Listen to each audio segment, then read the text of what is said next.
Hi, Heidi Larsen, +7.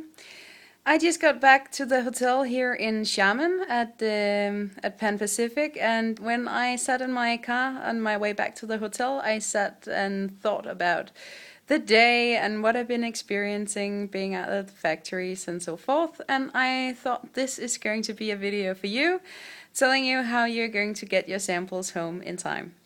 The first tip I'm going to share with you is to be out in a fairly good time ahead of your schedule. Maybe not like super ahead of schedule, but at least realistic schedule.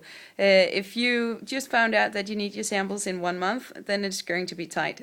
Because if they're going to get all the trimmings and the materials together for the sample and make the sample, and then it has to be on a plane to Denmark and everything like that, I think a month is a fairly realistic time schedule for that.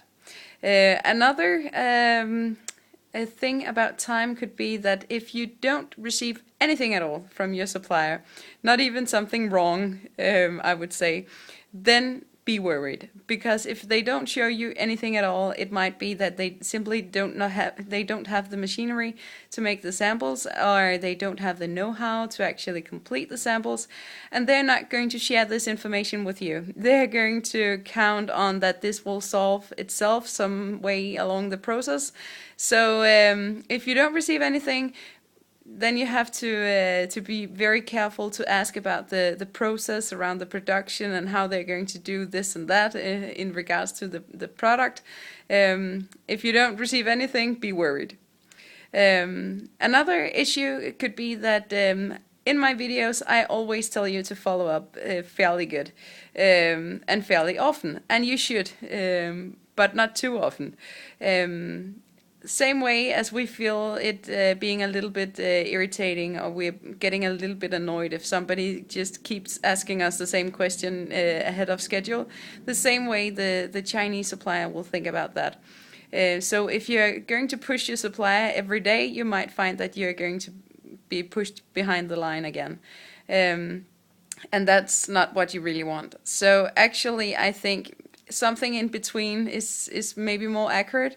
So maybe if you're going to have your samples ready by next Friday, then agree that okay, they should be ready next Friday. I will just give you a call on Monday, just making sure that you've received all the materials or something like that. But don't push every day, because that could actually have a very negative effect. The last thing I'm going to share with you tonight is you have to go out of your hotel. You have to spend time with your Chinese suppliers or Chinese co-workers or whatever they might be. But last night I played badminton with my Chinese friends. And all of a sudden the samples that were absolutely impossible to get finished before my departure from China again, actually now they will be ready in time. So it's amazing what could happen during a badminton game, and this could have happened during dinner or sightseeing or whatever. My point is to spend time with them, because that's where the real business goes down. So this is just 3 tips from me this late evening in Xiamen, Fujian province, China. And as always, you're welcome to give me feedback or ask me about anything at info at +7.dk, or you could go to my Facebook site. It's facebook.com/itspassiondarling, and you will find a lot more videos about, a lot of subjects really. So if I don't talk to you until then Tai Qian.